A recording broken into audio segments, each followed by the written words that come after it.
Well, welcome everybody, and thank you for coming to this end of project celebration for Culture Nature. This is the second iteration of Culture Nature, so it's been brilliant watching how the projects have developed and expanded and grown on the first, which were just six library services.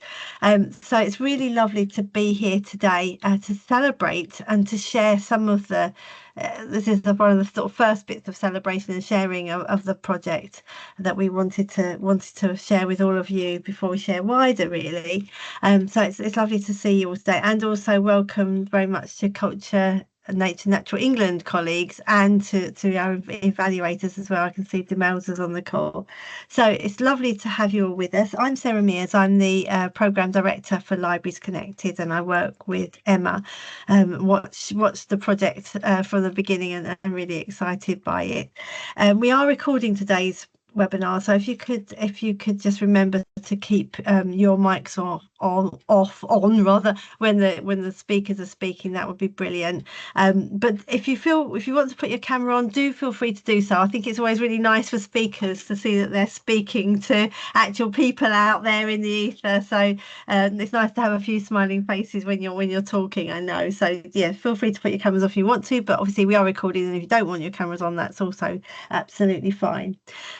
So today's webinar is going to be really some case studies from some of our colleagues who've participated in Culture Nature, followed by a Q&A and a whiteboard exercise that Emma's going to lead us through. So if you've got any questions, please feel free to put them in the chat as we go, or hold them ready for the Q&A after the four speakers have spoken. But without further ado, I'm going to hand over to the first speaker, who's John Carter, and he's from Somerset. Thank you, Sarah and Emma, and hello everybody. I'm going to give you a quick overview. I'm just going to share my screen, and it was all working earlier. So hopefully it still is. Right, okay. And we'll do that from the beginning. Okay. So John, it's still showing the that's it, it's come through now. Yeah, lovely. All good. Sorry. Excellent. Carry on. Yeah, lovely. That's okay, thank you. So okay, so I'll just give you an overview of the project. I'll talk about what we said we do at the beginning, what we ended up actually delivering and commissioning. I'll talk about the Nature Connector training, the partnerships that we forged, the actual events that we put on, and the films, and a few things around key successes at the end. So hopefully I'll just get in on my 10 minutes. To start with, so when we put in our proposal, what we basically wanted to do was obviously deliver the Nature Connector training to library staff. We also included volunteers in Somerset. We focused on particularly those libraries where we knew we were going to be delivering actual events to do with this project. So there were 5 libraries that we chose in Somerset to actually deliver the event. So in those are the locations we focused on, and we then said that we would commission some films to inform and inspire people. I'll talk about that a little bit later on. And we said we'd deliver the events, obviously, in the key locations. So that's what we said we'd do. And I'll just run through to see how we got on. So first of all, the first thing we did was the training. It seemed logical to do, first of all, do the Nature Connector training so that the staff felt more invested in the project, if you like, and more connected to what we were trying to achieve. We actually commissioned the Somerset Wildlife Trust to commission the training down here, and it was really successful, I have to say. So we had about 20 staff, I think, and volunteers. And they had a half-day's training, and they, at the end of it, the feedback basically was that they did feel more sort of confident to act as signposters and to give people that little bit of extra information, for example, if they were assisting with the events.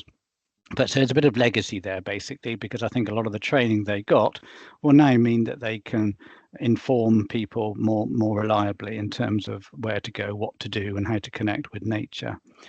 So the next thing we did was actually to commission the films. So the key thing about the films that we commissioned is that we didn't want them just to be showcases of local sites. We wanted them to have loads of tips and information in them, and to really encourage people to get out and and explore more confidently. So it tried to sort of break down some of those barriers about, I won't have anywhere to park. I don't think I've never been into a bird hide before, so I'm a bit scared about that.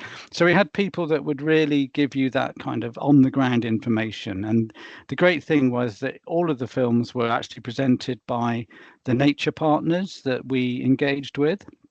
So whether that was the Wildlife Trust or the National Trust or Exmoor National Park, they were all actually very involved in the films because they actually delivered them. They're about 4 minutes long, and really successful in terms of the end result. And once you've had a chance to actually look at the films, I won't have time to show any today, obviously, but the link will be on the presentation and I can send it out later. But those films really is something that we can use again and again. So that's one of the great things for us. It was the legacy. And crucially, we use the films also as part of the Celebrating Somerset event. So Celebrating Somerset is sort of a brand that we created for this project. What we actually decided to do with these events was invite school children, both primary and secondary, to come along. And we had around about 30 at each event, school children coming along for a 2-hour session. And then there was a bit of a break, and then we invited the general public. So around about 25 to 30 came in sort of later on to try out the different activities. And this on the left is the sort of what we used on Facebook, but it gives you a quick overview. So we had loads of different activities, some of which led by staff, some of which led by nature partners, but I'll go over that in just a minute. So the actual libraries we chose were basically the biggest ones in Somerset. So Taunton, Yeovil, Bridgewater, Minehead and Glastonbury to give us that geographical spread, and also to try and make sure they were big enough for the events themselves. So at each event, there were loads of different activities. So basically, we had like 6 stations at each event, and we had virtual reality experiences, which, as you can imagine, were particularly popular, especially with the school children. And those virtual reality experiences included a 360 tour, which was one of the films that we commissioned through Flying Tiger, which is the name of the company that did our filming. So the VR tours were really popular. We also showcased the films at the events by showing them on these things called HP Sprouts, which are interactive large screens. Ollie, our amazing tech champion, created a sort of a bird hide effect, which is where we actually put the screens in for the films to give people a sense that they're sort of in somewhere special. And the actual activities that were provided were really popular. So some of the most popular ones were, we did journaling, which is actually led by a member of our own staff. The National Trust came and did some sort of decorating jam jars to create lanterns, which you could use at night in the garden. The Wildlife Trust did some little activities around boats, how to make boats, how to read, and also decorating cookies of wood as well. And we also used our interactive projector with some games that are on there which have some sort of connection to nature. But again, it's just something fun and tech that people could enjoy. And we used augmented reality as well, using the Quivervision app. I don't know if you're aware of that one, but it's free and it's a fantastic thing to engage with customers. So those were the activities that we used at each event. We just about managed to get everyone round to each of the stations, and the general feedback was really good. So how did we promote them? Well, we used primarily social media, obviously, because it's free. We did manage to use some of the budget to do some takeaways, some printed leaflets that people could take away, which gave them, we picked a site near each library for them to go and explore, and also some ideas on how to embrace nature. And we created, through our social media, we created a little challenge as well, whereby people could do something different each day in January and February, which gave them a little idea and tip for how to connect with nature. So those are all things that we delivered as part of both the run up to the project, but also during the project delivery itself.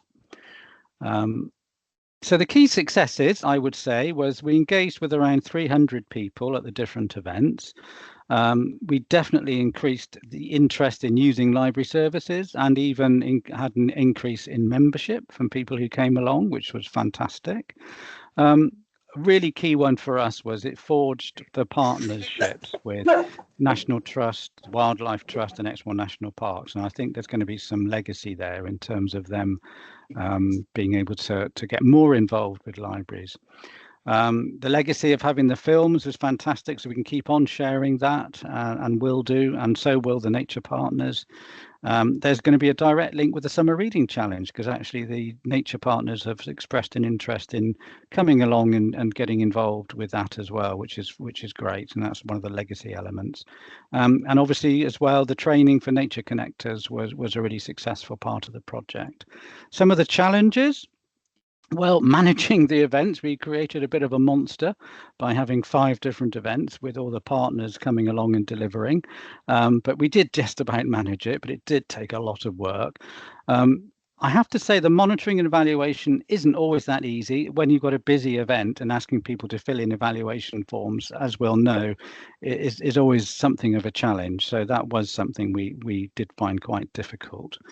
And the usual challenge around staff capacity. In other words, do we have enough people that can actually help with and deliver the events, but also for the training itself? There's quite a few they just couldn't be released, if you like, from the front line. Awareness and marketing is an ongoing issue for everything really, but certainly in relation to this project, just making sure that enough people were aware of it was something which, you know, is always going to be an issue when you haven't really got any budget. And timescale. I mean, I'm sure everyone would agree on this one. A key challenge was the fact that we had to deliver everything by April, which isn't the ideal time in the winter to be sort of highlighting nature sites. So we tried to turn that around, but clearly it was a bit of a challenge in terms of inspiring people to go out and explore nature. So really that was it from me, and that's my email at the end there, and I'll put any other links that you require as well. Oh, fantastic. Thank you so much, John. And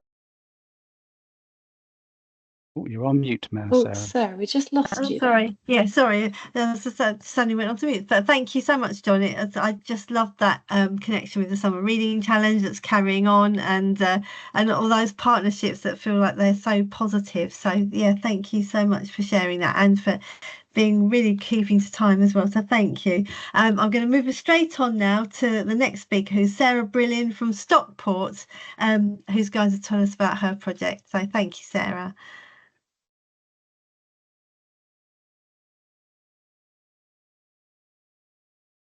And you're on mute as well.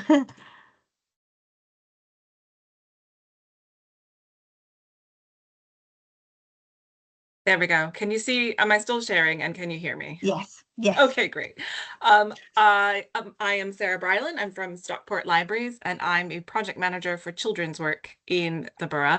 Our project was located in a single branch of Stockport Libraries at Edgeley, which is co-located, well, not co-located, it's nestled within a park, although we don't share a gate within the library grounds and the park grounds, but the gates are right next to each other. So our project entirely focused with just one branch of the library in Stockport.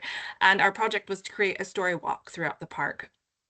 We wanted to connect people with nature. The park has beautiful historic reservoirs, and they've got lots of aquatic birds that come and live in the park. And so that was the plan. We worked with our partners in the council, the Climate Action Now team, which is a really active part of Stockport Council. So they were our partners with both the bid and enacting the project. We worked with the neighborhoods team, who are the team who oversee the parks and the green spaces in the council. We worked with the volunteer group Men in Sheds, which you'll see later in the slides, and also a local artist. So the idea of our project was to install story signs throughout on a trail through the park. So as you read and you go from post to post, you'll read a picture book that's posted on the signs. And we wanted to incorporate within each stop on the trail moments of reflection and nature connection. And then in that way, you'd be asked to take note of what you're hearing in nature, take note of what you see around you, and also just some jokes and some facts and some riddles to keep the kids engaged with the story as they walk around. So these were the books that we chose. There's one per season. We've currently got the spring book, That's My Flower, is the story Out on the Trail. But come the 1st of June, we'll be putting Find a Footprint out. So we'll be changing over all of the signs, and we'll do that for each of the seasons as the year continues. Oops, that was too fast. So there's a picture of our actual sign. That's the first sign that's installed. It's a bit muddy, I apologize, but I didn't have any other better pictures than that. But those are our signs that are installed, and you can see there one of our friendly volunteers from Men in Sheds in the workshop building the signs for us. So that was a great partnership that we developed. I'm really happy to be able to spend our budget and support a great community group like that. And there's our lovely Parks Department installing the signs deep in the ground. The deeper the better, as we found. We'll talk about that later. But we have 16 signs. The trail starts at the playground and it winds through the park and it ends up, the last sign is just in the front grounds of Edgeley Library. So we hope people will enjoy the story and be drawn to notice nature and to be drawn into the library and continue their day, hopefully. That's the plan. A big part of the project, and something that was a real learning moment for me, was hiring an artist. I've never commissioned an artist. I've never written a creative brief before, and neither had anyone in the library service. So this was a big learning curve for us. But we put a call out for artists in December, and then asked the artist, developed the branding and the look for the project, developed a mascot, a map for the trail, empty belly posters, social media assets. And then what you see on the screen, we called these the trail signs. And these are the extra things that went on every sign, along with the picture book pages on every sign. So you've got a did you know fact or a riddle or a joke, something in the middle, just an interesting fact. And then on the right-hand side, the engagement activity. Those were the places to have nature connection and to have moments of mindfulness. So as you go through the trail, there's 16 opportunities for us to have that nature connection in the thing. And just because I love it, there's our map that our artist drew for us. That's the trail that you go through the park and you end up at the library. And we asked for a mascot to be like the narrator on the signs, and our artist gave us 6. So we have these 6 absolutely gorgeous characters that we have as a library service now, that we have as library mascots just and beyond this project. That was part of our contract. So yeah, now Stockport Libraries has mascots and it's fantastic. You can see a social media graphic there. We got empty belly posters. It was it was a lot of learning for me on how to do it and commission an artist, but the result was, well, we think it's beautiful. Opinions may vary, but we're really happy with it. Along with the trail, we had a launch event on the 1st of March. That's when the trail officially opened. But we've also planned to have a monthly event at Edgeley Library that connects nature, some sort of nature-themed or nature-based activity for children and families. So we launched on the 1st of March and we had leaf creatures and nature wands and tissue paper flowers. We think about 70 people walk through the trail and then come to the library, which is fantastic. We were really happy with that. And subsequently, we've had seed bomb making. You can see the table there full of dirt and watering cans. And in the back, I included the shot that had all of our evaluation and feedback there for us to see, to prove that we did it. We have posters up for kids to mark. And I agree with the previous speaker. It's really tricky to get really not thoughts. I mean, we're not asking kids to, have deep thoughts about when we're not writing paragraphs or anything, but just to engage them for 5 minutes to answer questions can be tricky in a busy event. So if you see, there's a series of little plates. I don't know what resolution you have, but we had kids vote instead of writing things down. The nature connection circles, that feedback that we had that kids could do, we cut them out and we put them with a bucket and we gave kids a token.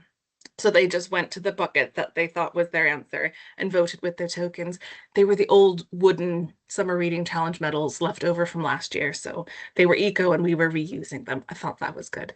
But I just thought that was a fun way for the kids to interactively do feedback. So that was maybe that's a top tip. I don't know. But we found that really useful. We've done flower bashing last week. So you took flowers and you hammer them into fabric. We made flower prints, and we've got a load of different crafts planned throughout the rest of the year. So that's something we're doing. It hasn't always been easy. We have had some setbacks. So obviously, as already mentioned, time was a big factor. I didn't factor in how long it would take a volunteer group that only met weekly to build the trail signs. So that was I just didn't think it through. The signs were delivered and they were on time and we made it, but it was really nail biting there for a moment. So time was definitely a factor. And just agreed just to get it all done by the end of March. It was tight, but we did it. Unfortunately, we have had some antisocial behavior in the park. This is a major learning point for us as well. We put in the bid and we chose Edgeley Library because it's next to the park and won the bid. And then we talked to our neighborhoods team, and then we engaged with our parks team, only to find out that we've picked the park that has some of the highest levels of antisocial behavior in the borough. So that was unfortunate, but we'd already done and dusted and we committed to doing it. It does unfortunately mean that some of our signs were damaged. So Perspex covers, the first damage was the Perspex covers of one of the signs was ripped off.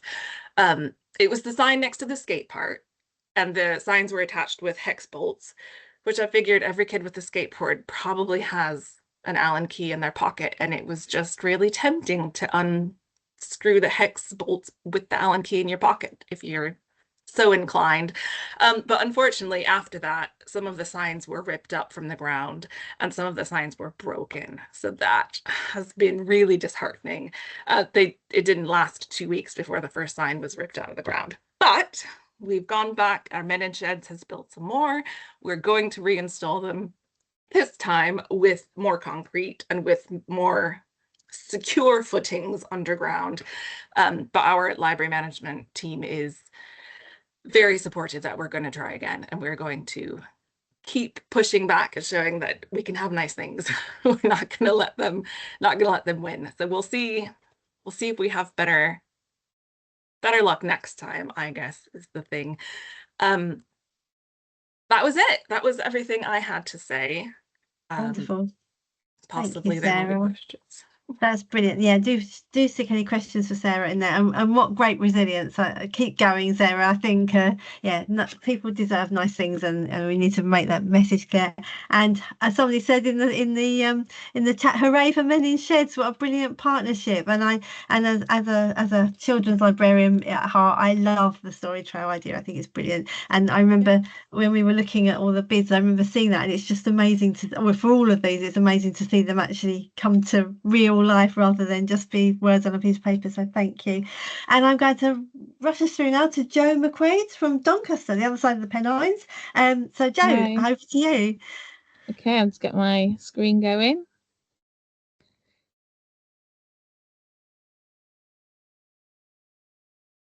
Okay.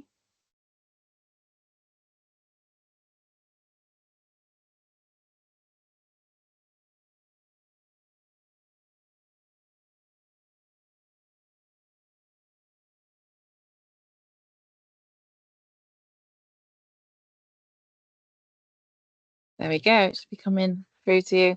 So I'm Jo McQuaid. I'm from Doncaster Culture Services, which is a blended service. So our libraries are connected with our heritage services as well. So, and I think you'll see that for some of the activities that we've done. For this program, we chose to work predominantly in our new building, which is Dagenham Gallery Library Museum. And we were part of the last round, so we'd done some work in a pilot project in Edlinton with one of our smaller libraries. But for this, we've decided to focus in the central library.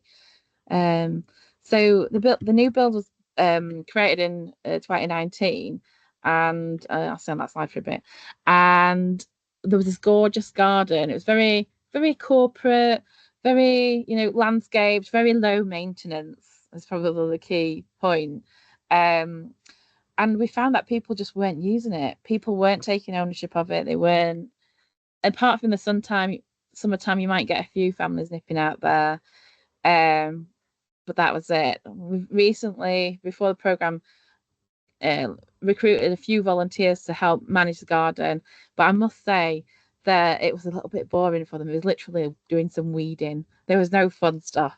So when we told them about this programme that was coming, they were really excited to be doing some actual growing and nature connection, and making some creative stuff as well. So as part of the funding that we got, there was 3 sections. One section was to support an event that we already had coming. So we delivered a Conversation Climate Champion Change event, and that was on Saturday the 30th of November. So with the support from this funding, we were able to bring in some high quality artists and more nature partners to help deliver activities. So the programme was really, really varied and really interesting. We had object handling, we had stories in the children's library, we've got life drawing in the art gallery, we had a make, do and mend fashion activity, craft activities in nature. This is Yuchen Wang, who's an international artist, and came and gave a talk about the video that she'd made about nature in Doncaster and how heritage, industry and nature collide. So that was really nice. We could bring that back for more people to see. This was really was a successful program because we worked in a lot with the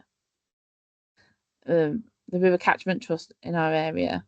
So you can see them here. We were doing pond dipping at the bottom. The only thing with that was the time of year. So there was a challenge with that around the time of year. Saturday the 30th of November was not a good day to pick because you're like literally going into Christmas mode. You're at Christmas market, you know, there were so many things that we were having to compete with. But that initiative is going to be an annual thing. We delivered that as part of our sustainability, so Doncaster Council Sustainability Team initiative, which is this Great Doncaster Festival. So we're going to carry that on next year. Although it won't be called Conversation Climate, we decided we were going to go something a bit more fun. So it'll be Lestival Party for next year. So we got that learning through for this first pilot. So the other 2 elements of the project was working with a local creative group called Mother Hookers. So they are an established group that work with about 15 people. They come every Monday to our building already, so they know the building, which was great. So we worked with them and we promoted it widely across Doncaster, and we created a nature themed yarn bomb because we realized, again, with the time of the year, whatever we plant by the end of the project is not going to be massively significant in terms of beautiful colors and really impactful in terms of eye catching from people passing by. That's where the colourful yarn bomb has come in. We were really surprised at how much interaction that we got through this, and how much openness and willingness people had to take part. And the end result is beautiful. So the Mother Hookers led 2 workshops. First one we had 27 people, so that had their regular members plus new members that have now signed up to their groups and now regular attend the Mother Hookers groups. We delivered some activities with our existing groups, so Her Story. So if you couldn't knit or you couldn't crochet, you could make a pom-pom. So we did lots of pom-poms with groups that maybe were like introductory to this type of craft. And we ended up with some really lovely looking pom-pom flowers that which you'll see a photo of in a little bit. Gallery Gather was another group. So this is a group of adults that are learning disabled, but younger age spectrum. So I think it's 18 to 36. So they come and have a social gathering at our gallery, and they made some pom-poms as part of the project, along with our youth group, Art Social, Make, Do, Mend workshop that we ran. The other workshop, so by the time we'd built up a bit of momentum, for the second workshop, we got 40 people engaging, which was really nice to see. Also, lots of staff in our service took part, and other residents at home that saw the activity, either by visiting the library or checking out our social media, came and picked up some wool and made at home for the installation. This is something that we didn't consider when we were writing the bid, was actually paying the artist to do the installation. Luckily, we had a bit of underspend from the environmental event, so we were able to rectify that oversight, so we could pay them for 2 days delivery and 2 days installing. But then they kept coming back and doing more installing, but we had to leave it at that point. But even the install days, I think there was more that we could have done to promote those. I think more of the volunteers would have come along to help with the install if we'd have promoted it as an activity to take part in. These are some of the pictures. They don't do it justice, I must say, like in terms of the stuff that were created, but they are pretty sweet. That's the first workshop that you can see people making. We've got the caterpillar, bird's nest. And the second workshop where things are a bit more developed, some finished projects handed in. You can see this lovely large-scale project that we ran throughout, which was a cherry blossom tree. So if you came and you didn't know what to make, we were like, just make a pink flower. So we had some patterns of pink flowers. So you could just make one pink flower and it formed part of this huge blossom tree. And you can see that here being installed. These are the flowers that I mentioned, and it's really surprising how far they can spread to really animate a space.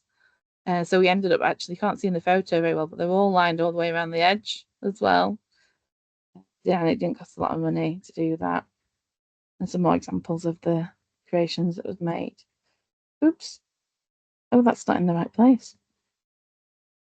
I've gone too far. Bear with me 1 second. Yes. Okay. So the other part of the program was actually getting down to doing the growing and connecting with nature through identifying plants that were growing in the area, and seeing the changes week on week for the plants that we grew. So in total for this section, we delivered 6 workshops in partnership with Growing Together, because I must say, before I start this project, I don't really know a lot about growing fruits and veggies. So I've learned a lot on this program, and neither did many of the members of staff that were involved in the program either. So it really has been, many of the volunteers know much more than we know about planting and growing. So we have learned together. Throughout the 6 workshops, we engaged with 19 individuals, and that was a mix of staff and volunteers, and just people that attended. So a couple of people that come don't have a garden, so they come in between sessions and watering the plants, and they're really taking ownership of this space, which is really nice to see. We attracted about 4 people that had additional needs, so they really found it really therapeutic to volunteer.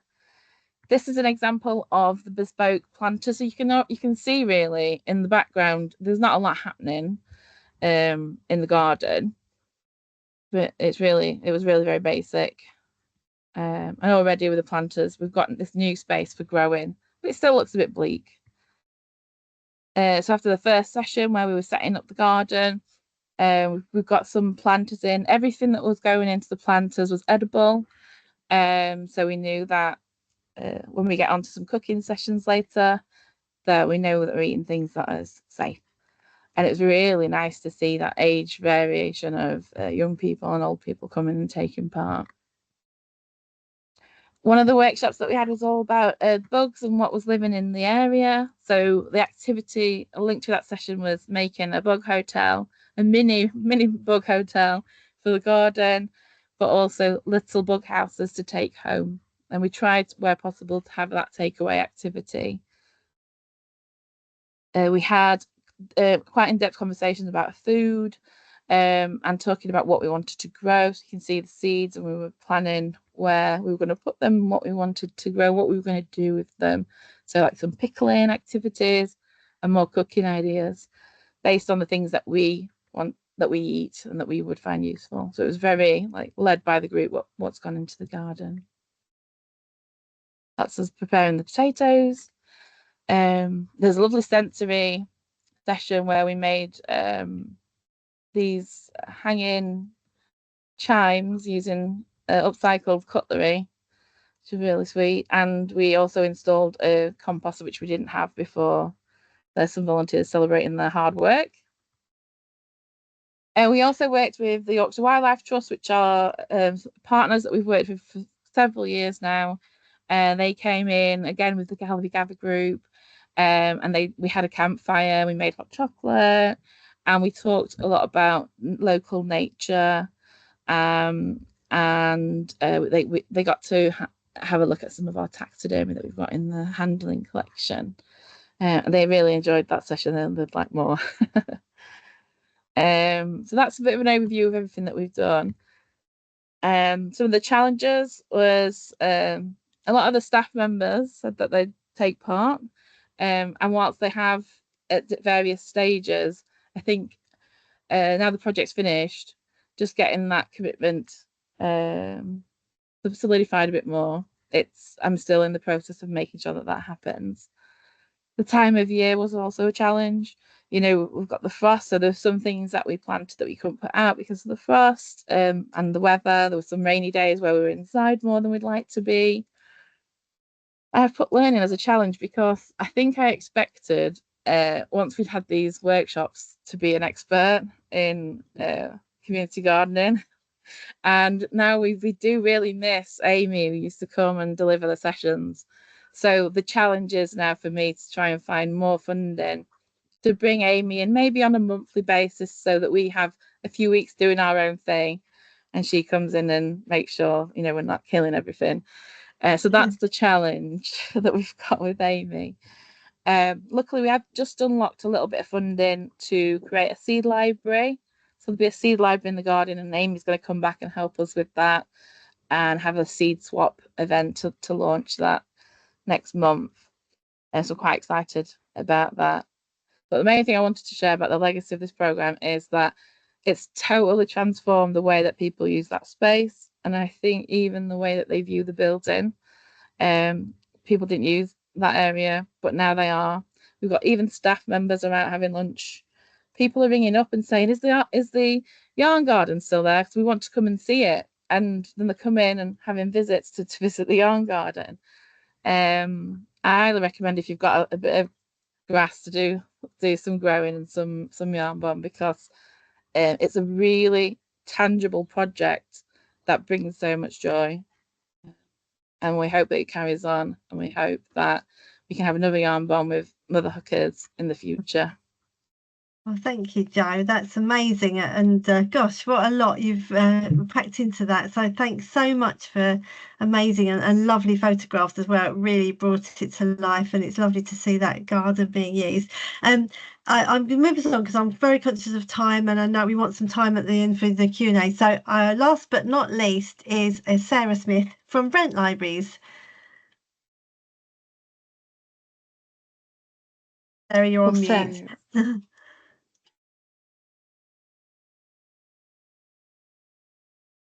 Still on mute, Sarah.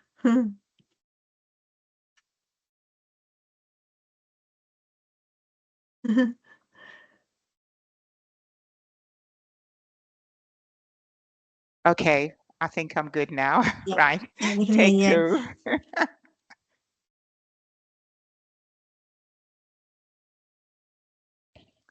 Okay, hello, I'm Sarah Smith. I am Stock and Reader Development Manager with Brent Libraries, and I'm going to talk you through how we did it in Brent. So, just to give you some information,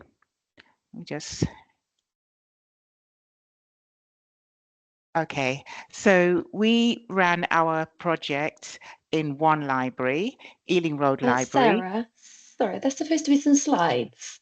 Yes, are you not Yes, we seeing can't them? see those, no. Oh, right. Okay. Let me just come out. Okay, let me try again. Thank you, sorry. The joys of technology, Sarah, always out today. Absolutely. Don't worry. I did say it Absolutely. worked earlier and it wouldn't work when Yes. we needed it to. Yeah. It's always the way. Can you see the front slide now? Or No, you're still... we can't. No. Oh, that's No. really weird. If you want to Emma, email have them you- to me, Yeah. I Have can you share got them, them. Emma, and you can share? Not yet, no. I can do that. Okay, that's just really strange because, yeah, as we said, we shared it before. Just bear with me a moment and let me just try one more time. It's decided to save again, which doesn't help things. So my my precious minutes are ticking away. It's okay, Let you're me just just give building it another suspense. minute. Yeah. Well, let's hope the audience isn't disappointed at all as such. Well, in the meantime, whilst it's just saving, I'll just give you some background. So anyway, I'm Stock and Reader Development Manager for Brent. We actually had a restructure last year, and so the new service kicked off in September. So my workload has expanded, taking on stock procurement as well.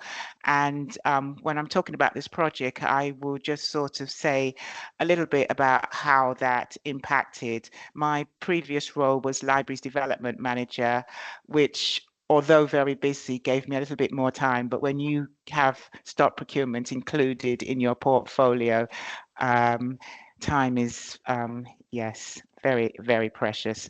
Okay, it's saved again. So I'm going to go to the slideshow element.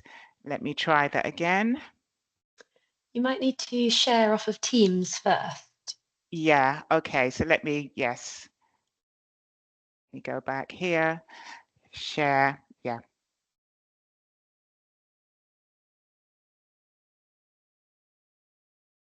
Something good is happening. Yep. Yes, we can see Yeah. the screen. Yeah, Yeah. okay, it's behaving itself now, right. Okay, let me just get it in slide mode. Okay, all right. Brilliant. Thank you, Sarah. I think, yes, okay, right, phew.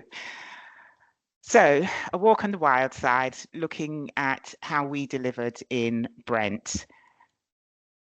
So we focused our programme at Ealing Road Library, and Ealing, we have 6 libraries in Brent, and that particular library is based in Wembley. So anybody who's been to the Wembley Stadium, this library is kind of just around the corner. So it's a very, very busy area.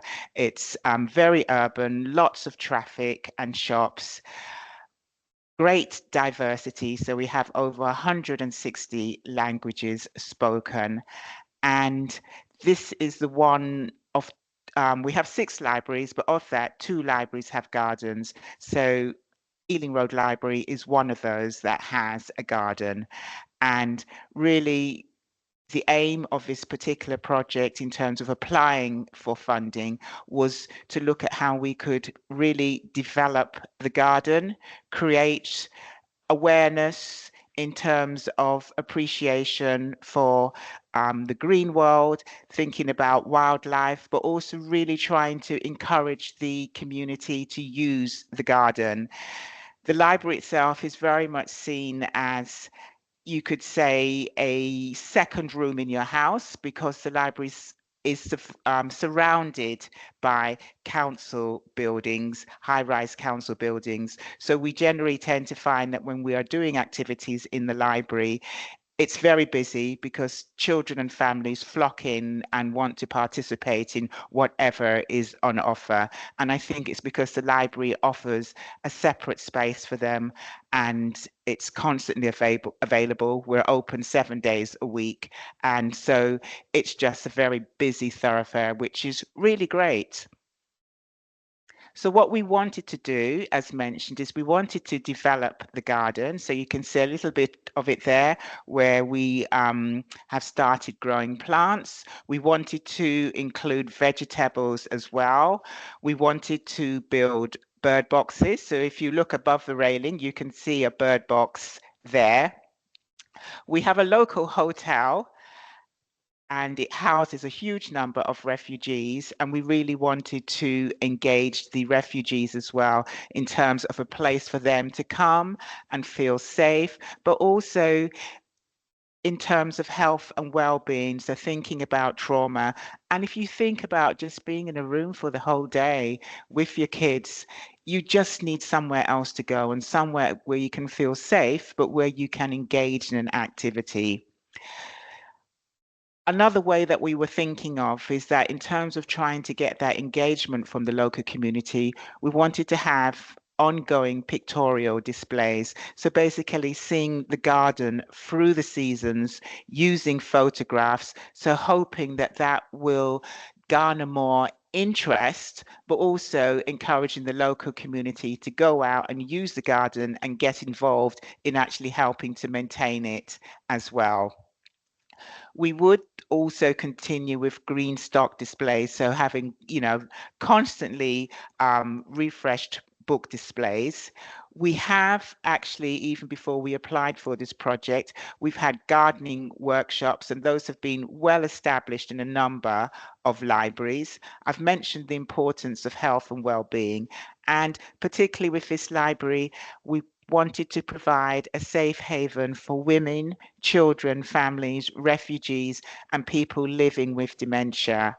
When you approach the library, at the front there is seating, and you see all the men sitting at the front outside the library, having all sorts of conversations, but you never see the women, you never see the children. And so what we wanted with this garden is to be able to create a space particularly for them. So how did we do it? So some of you have mentioned that your program finished in April. We managed to get an extension because I just thought we were not going to be able to make it completely if we stuck to finishing in April. So it basically ran from January through to May. And so we still have programming ongoing, but you can see some of the work that has been achieved. We did use the green calendar to help inspire us. So our very first event was the Big Garden Birdwatch in January. And you can see again, some pictures there, and also we started thinking about bird feeders. And I have to say, for that very first event in January, we did provide cocoa and biscuits as well. Some of you have mentioned the challenge of the weather. So we were very much aware of that. And we thought if we want to attract and keep participants, this would be a good way. So yes, we also looked at designing bird feeders, and that was part of our half-term project using recycled elements. And as mentioned, we tried to very much link in with themed focuses through the green calendar. So the National Nest Box Week, the 14th to the 21st of February. What's still to come is our Grand Union Canal Nature Walk, which we'll do with families, and that's going to be in the summer half term, because as I've mentioned, we've been fortunate to get an extension to May. So what else did we do? So I've mentioned the family gardening school holiday workshops a little bit with building nest boxes. We also did poetry and crafts. So we had a poet come in and he got the children writing first of all, and then taking some of the text from that and putting them on bird boxes. So it was another bird box craft where they could also paint, and then those bird boxes would be hung on the trees in our garden. I might say that was a case of for those children who were happy to let go of their bird boxes, but I'm sure some of them do have gardens. There aren't a lot of gardens in the Ealing Road area, but obviously I'm sure some of them had gardens at home. We also targeted local schools. So we did green poetry workshops, and we managed to reach 120 children. Coming up shortly, we will be running a plant-based dyes and ink workshop, and that's for Key Stage 2 children. At the end of the program, which will be at the end of May, we will have a celebration on the Saturday, and that will include a mini bio blitz, which will link in with the International Day for Biological Diversity. And children and their parents and carers will be able to go out into the garden and record plants and insects. You can see a picture of, well, a couple of pictures here of children getting stuck in. So that was with earlier gardening workshops. We're also going to do a butterfly and bee seed bomb making workshop. And I think one of the other collaborators here today has mentioned seed bombing. So that's quite popular. And just highlighting there that that's linked into World Bee Day on May the 20th. So in terms of publicity, we are very fortunate to have a marketing officer. So publicity, social media, posters, which are very regular things in libraries. We also do schools newsletters. So we sent out newsletters because the newsletters would go into the children's school bags at the end of a particular week. So that was another way of getting information over. And also our library service produces an e-newsletter fortnightly. So a number of different ways of trying to reach our audiences. So looking at partnerships, so some of you have mentioned working with nature wildlife organizations. We actually ended up, and I'll say a bit more about that later, we actually ended up working with a freelance nature educator and author who has done a number of green workshops for us, and that is Michael Holland. He's written 4 books now, and his first book, I Ate Sunshine for Breakfast, was the recipient of a book award, and he's just a lovely, calm individual and is able to do workshops for different age groups. So we run the Reading Friends program, which is the brainchild of the Reading Agency, and he's done a number of gardening workshops under that banner. He's also regularly does school holiday workshops, and a lot of it at Ealing Road Library because we have a garden there.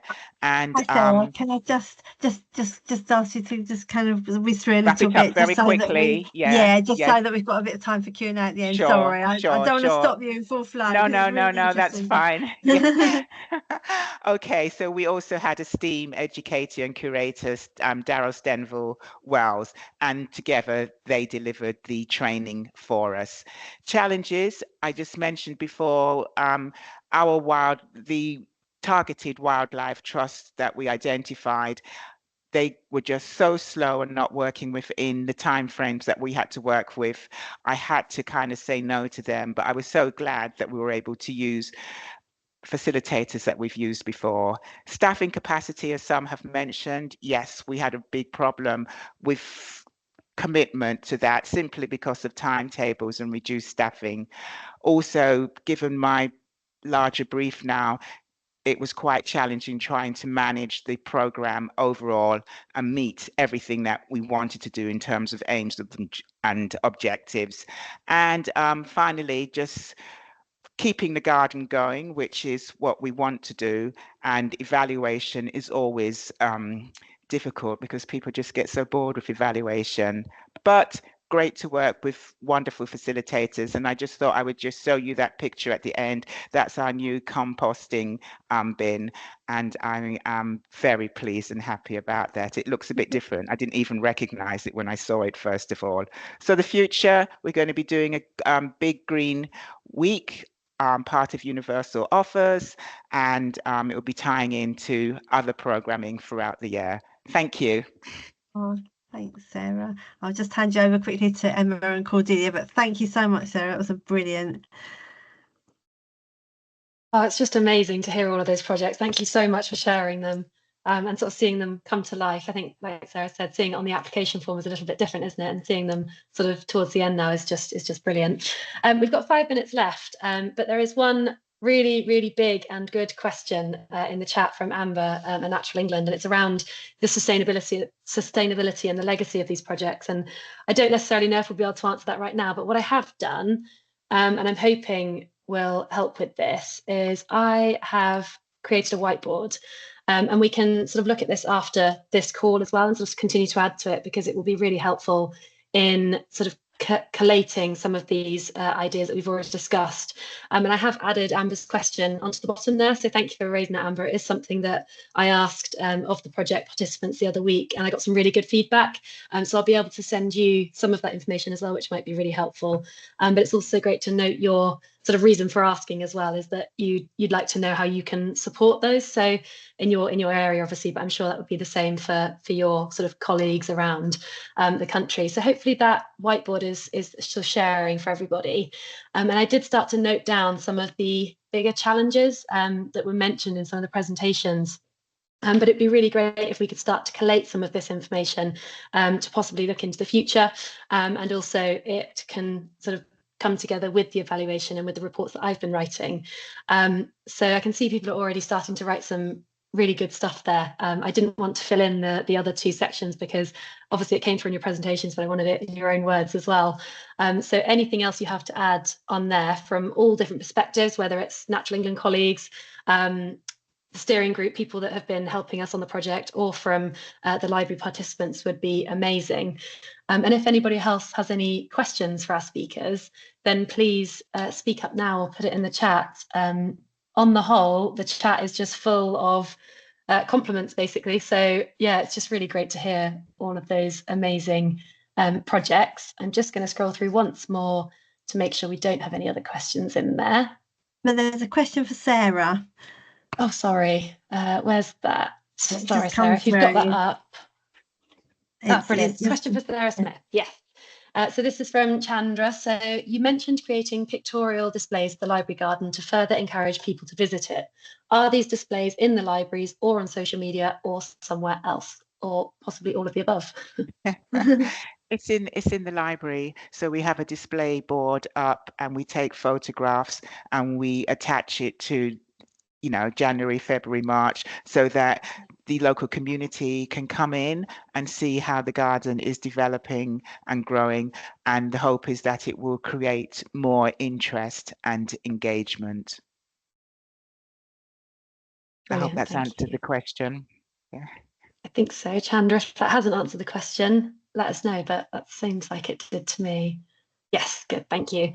I can see some really good comments coming through on the board, which is brilliant.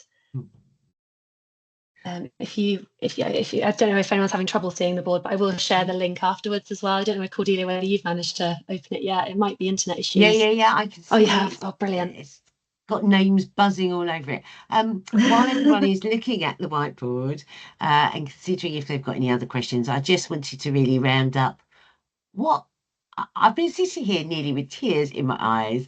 I feel incredibly privileged to be able to run a programme like this and to work with not only my colleagues who are obviously very committed to it, but such amazing library teams. You've done your communities proud. And I think when I was listening to your presentations, the things that really hit home are the fact that there are opportunities to work with like groups in the refugee hotels or with individuals who are obviously living with maybe other conditions, but also all those other partners, whether that is Men's Shed or whether it is independent artists and supporters, or whether it is sort of organisations like the Wildlife Trust where they're bringing their expertise. If we were to add up all the individual sort of engagements that have happened over the course of this project, we are talking in several thousands. And I think to be able to do that and squish it in, and I know, and I'm very grateful for you all squishing it into such a short time frame, it's rare to be able to be a part of something that touches so many people so positively in such a short time. It just shows you that sometimes if you just go, come on, let's do it, it can make the difference. I'm obviously at the moment working with my sort of senior management to get the next round of funding. So please all keep your fingers crossed. I would very much like to continue this project and work again with Sarah and Emma and Russell and everybody else at Libraries Connected, because I think it has huge value, not just in terms of those communities and then doing something good today, but in terms of their health and well-being, but also what I hope it brings to library staff in terms of an opportunity maybe to learn about something new and something different, but also what it does for nature.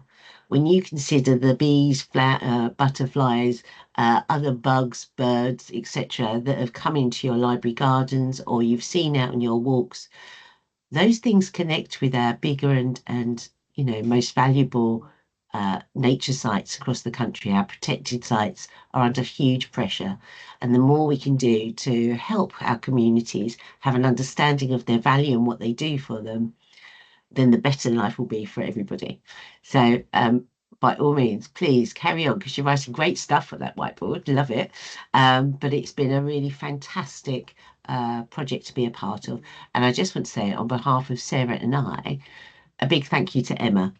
So when you have a project like this and you need a project manager who's going to be sitting there crossing the T's and dotting the I's and reminding you when you've forgotten whatever it is you were meant to be doing today, it requires someone like Emma to be as committed as those who are taking part. So if you could all see your react button, it'd be lovely to see a whole load of claps for Emma.